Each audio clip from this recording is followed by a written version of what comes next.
हाँ दोस्तों नमस्कार, क्या हालचाल है आप सबका। उम्मीद करता हूँ कि अच्छे होंगे। तो आज फिर से आप सबके बीच में एक बहुत ही जबरदस्त टॉपिक, एक प्यारा सा टॉपिक लेकर आए हैं जिसका नाम है स्वराज पार्टी व साइमन कमीशन। तो आज इन दोनों के बारे में बात करेंगे। तो सबसे पहले हम बात करेंगे स्वराज पार्टी कि स्वराज पार्टी आखिर में कैसे सामने आई। तो सबसे पहले हम आपको बता देना चाहते हैं कि जब असहयोग आंदोलन स्टार्ट होने से पहले, शुरू होने से पहले 1919 में लोगों ने क्या किया कि चुनाव का विरोध किया कि अब हम चुनाव नहीं लड़ेंगे। कांग्रेस के जो लोग थे उन लोगों ने ये कहा कि अब हम चुनाव नहीं लड़ेंगे जब तक ये अंग्रेज यहां से जाएंगे नहीं, ये लोग हमें हमारा अधिकार नहीं देंगे तब तक। अब ऐसे में क्या हुआ कि जब असहयोग आंदोलन वापस हो गया चौरी चौरा कांड के बाद, तो फिर ये लोग ये सोचने लगे कि अब आखिर में हमारे देश में ये जो अंग्रेज हैं ये लोग कैसे जाएंगे, हम अपना अधिकार कैसे मांगेंगे इन लोगों से, कैसे हम अपनी बात को किसी के सामने रखेंगे। तो इन लोगों ने कहा, जो कांग्रेस में थे जैसे मोतीलाल नेहरू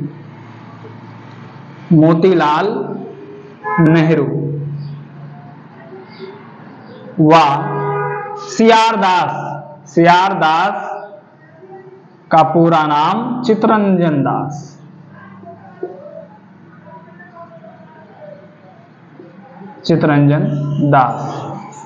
तो इन्होंने गांधी जी से कहा, बाकी लोगों से कहा कि हम कांग्रेस में ही रहकर एक पार्टी बनाना चाहते हैं, हम कांग्रेस को नहीं छोड़ रहे हैं, हम कांग्रेस में रहकर ही एक नई पार्टी का गठन करना चाहते हैं और इस पार्टी के तहत हम अपनी बात को अंग्रेजों के सामने रखेंगे।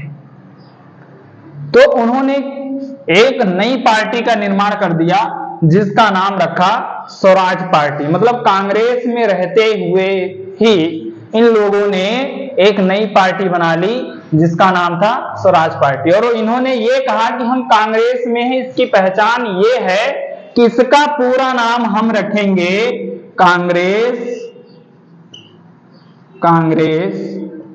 खिलाफत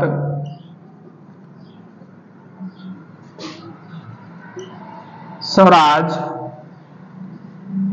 पार्टी। मतलब उसका पूरा नाम, कहीं ना कहीं कांग्रेस शब्द जुड़ा हुआ है। तो ये भरोसा विश्वास दिलाकर गांधी जी ने भी हाँ कर दी कि ठीक है, जाइए और एक नई पार्टी आप बना लीजिए। तो जब ये पार्टी बनी, इन लोगों की 6 महीने के अंदर चुनाव हुए और इन लोगों ने इतनी मेहनत की कि 101 में से ये लोग 42 सीट जीतकर भारत की बड़ी पार्टियों में अपना स्थान हासिल किया। एक जबरदस्त पार्टी बनी। तो इन लोगों के अंदर एक नया विश्वास, एक नया जज्बा कि अब हम अपनी बात को अंग्रेजों के सामने रख सकते हैं। लेकिन ये ज्यादा दिन तक चले नहीं, क्योंकि इन लोगों में आपसी ही मनमुटाव था। और उसका कारण ये हुआ कि 1925 आते आते सीआर दास जी की डेथ हो गई। इनकी डेथ होने के बाद कुछ अन्य नेता भी इस पार्टी को छोड़ दिए, जैसे लाला लाजपत राय, इन्होंने भी इस पार्टी को छोड़ दिया, बाइकाट हो गए। और उसके बाद मदन मोहन मालवीय,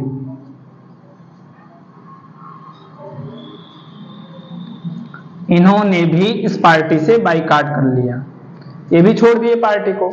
अब ऐसे में पार्टी होने लगी कमजोर और धीरे धीरे 1930 आते आते ये पार्टी पूरी तरीके से खत्म हो गई।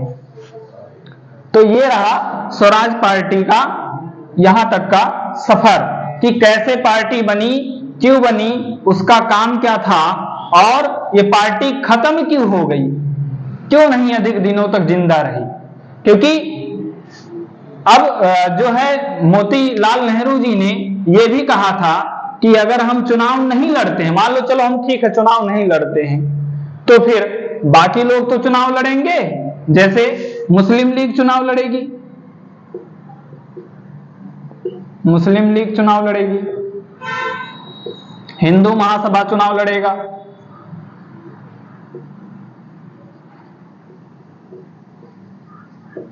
और SC/ST वाले चुनाव लड़ेंगे। तो आखिर में ये लोग चुनाव लड़ेंगे ही, लेकिन इनमें कोई जबरदस्त नेता नहीं है जो हम लोगों की बात को अंग्रेजों के सामने रखे। तो इसलिए चुनाव लड़ना जरूरी है।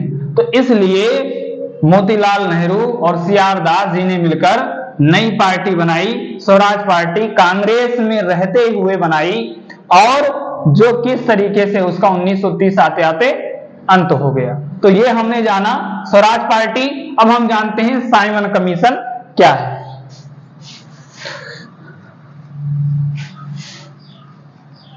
तो स्वराज पार्टी के बाद साइमन कमीशन, ये हम जानते हैं इसमें सबसे पहले कि साइमन कमीशन भारत क्यों आए।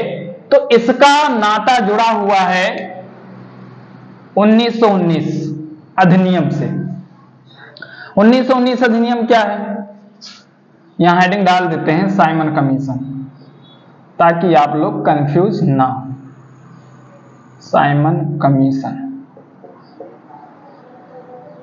तो 1919 का एक अधिनियम था, मॉन्टेग्यू,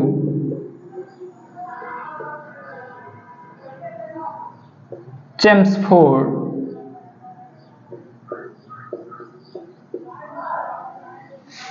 सुधार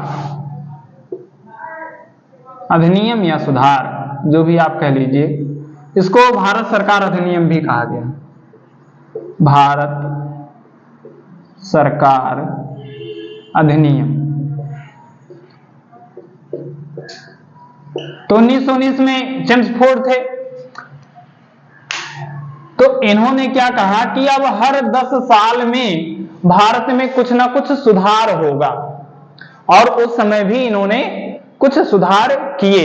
लेकिन आने वाले 10 साल बाद, मतलब 1928 में सुधार करने के लिए इन्होंने साइमन कमीशन का गठन किया।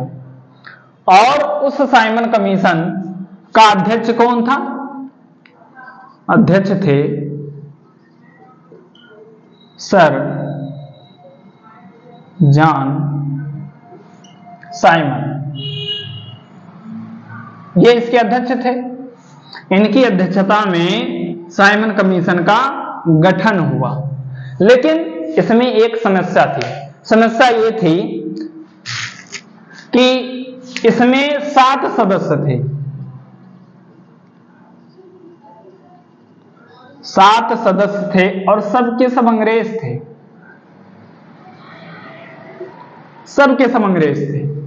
और जब इनको भारत में आना हुआ, उसके पहले ही जैसे लोगों को पता चल गया, और जब लोगों को पता चल गया तो फिर क्या हुआ कि सब ने विरोध किया, हर जगह विरोध किया।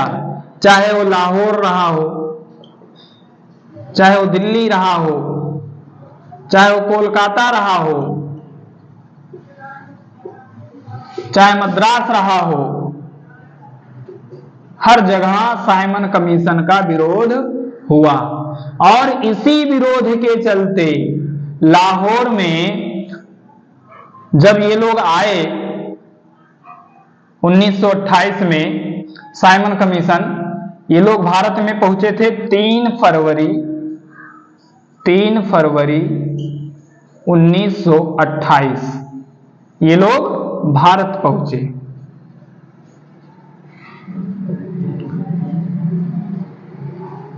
ये लोग भारत आए तो इनका जोर तोड़ से क्या हुआ, हर जगह पर विरोध हुआ।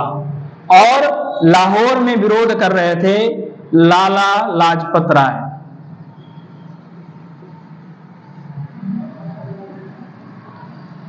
अभी विरोध करते समय वहां भगदड़ मच गई।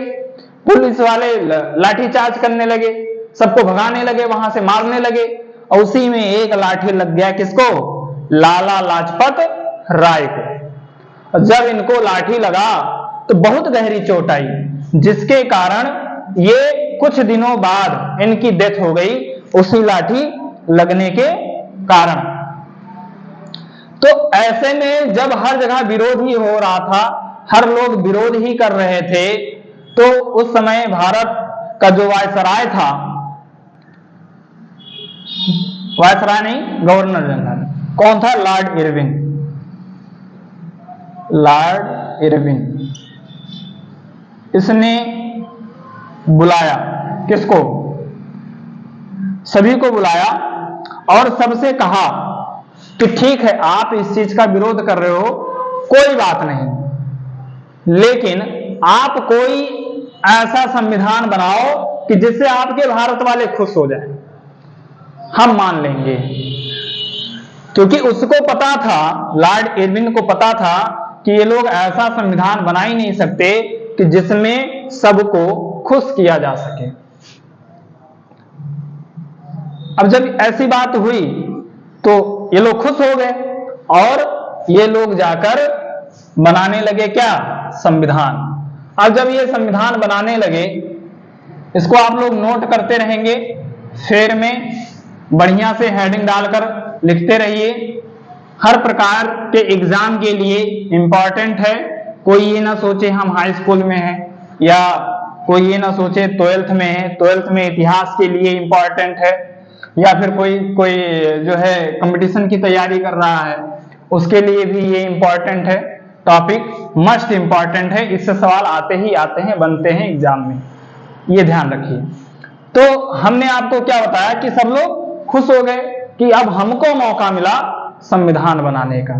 तो जितने भी दल थे पूरे भारत में, सब लोग इकट्ठा हो गए, जिसको कहा गया सर्वदल।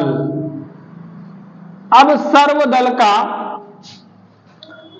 कई जगह, मतलब 1928 में जब साइमन कमीशन वापस चले गए, लोगों ने उस समय नारा लगाया, साइमन कमीशन वापस जाओ।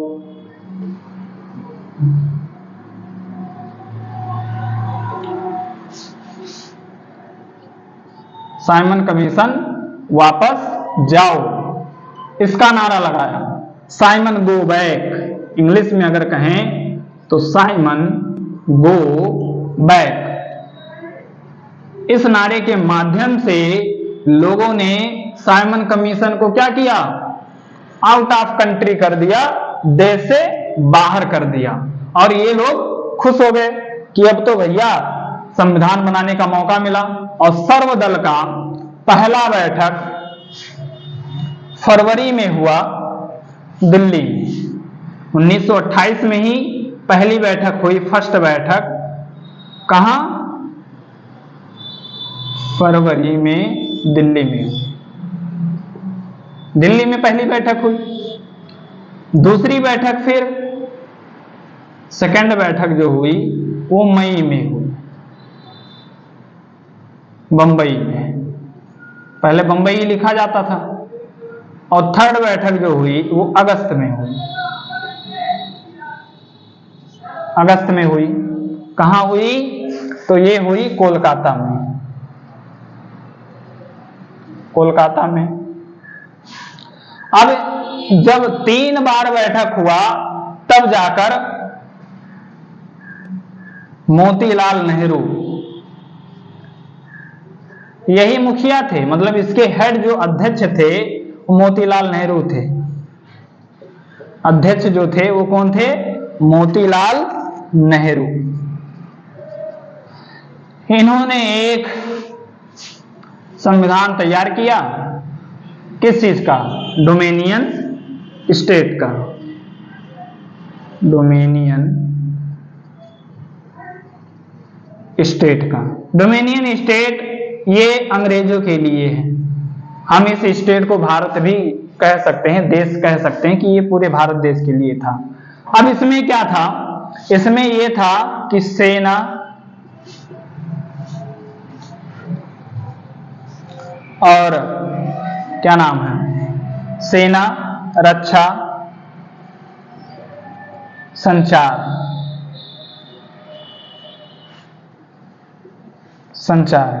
ये 3 चीज रहे अंग्रेजों के पास। किसके पास? अंग्रेजों के पास। क्या क्या? सेना, रक्षा, संचार ये अंग्रेजों के पास रहे, बाकी सारी चीजें वो हमारे पास होनी चाहिए। इस चीज को ये लेकर गए किसके पास? ये लेकर गए इरविन के पास। जब इरविन के पास पहुंचे तो इरविन ने उसको देखा, पढ़ा और उसके बाद फाड़ के फेंक दिया, कहा कि हम इसको नहीं मानते हैं। और जब उसने नहीं माना तो इनके जो बेटे थे जवाहरलाल नेहरू, पंडित जवाहरलाल नेहरू, इनको गुस्सा आ गया और इन्होंने 1929 जब लाहौर का अधिवेशन हुआ तो उसकी उन्होंने अध्यक्षता की और अध्यक्षता में उन्होंने कहा कि तो हमारी इस छोटी सी बात को नहीं मान रहे हो, अब हम तुमसे पूरा अधिकार लेंगे, मतलब पूर्ण स्वराज की मांग की उन्होंने। 1929 दिसंबर। अधिवेशन कहां हुआ? कांग्रेस अधिवेशन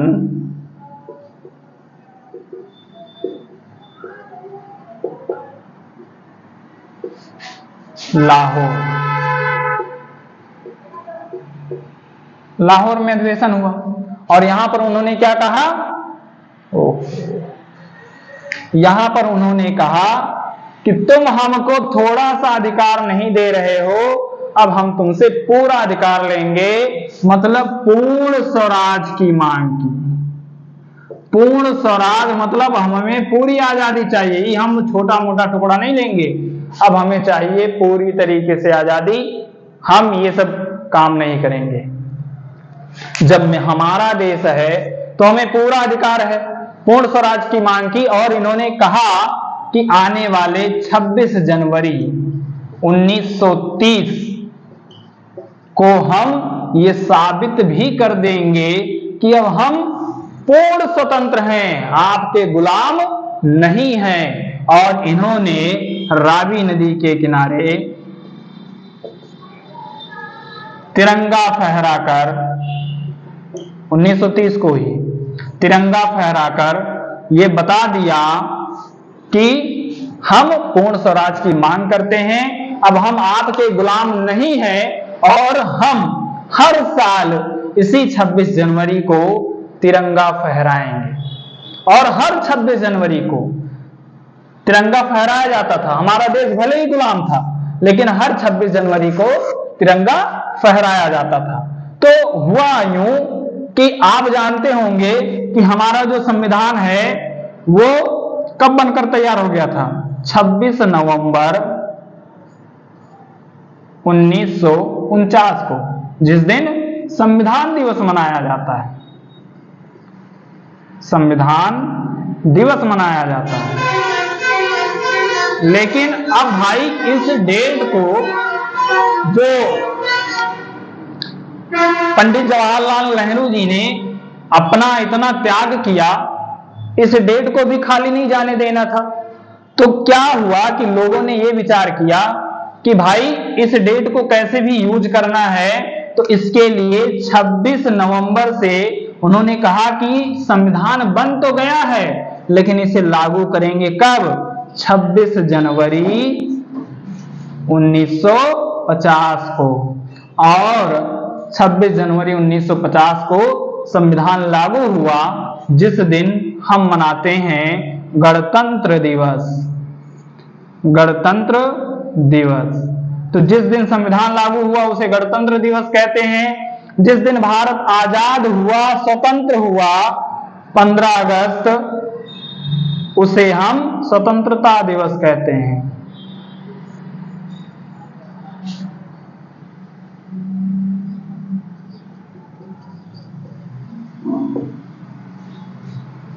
तो इस तरीके से साइमन कमीशन की कहानी ये रही। इसके पहले हमने आपको स्वराज पार्टी की कहानी बताई। तो ये हमारा साइमन कमीशन यहां पर खत्म होता है। अब आगे सविनय अवज्ञा आंदोलन के बारे में हम लोग चर्चा करेंगे, विस्तृत रूप से पढ़ेंगे, फुल एंजॉय मस्ती के साथ पढ़ेंगे। अगर ये टॉपिक भी आपको अच्छा लगा हो तो लाइक सब्सक्राइब करना ना भूलें, शेयर करें, लोगों को भी बताएं कि इतनी अच्छी पढ़ाई इतने कम समय में आप सबको मिल रही है। तो आज के इस क्लास के लिए आपने इतना समय दिया, इसके लिए बहुत बहुत धन्यवाद। So thank you, all the best, आपका दिन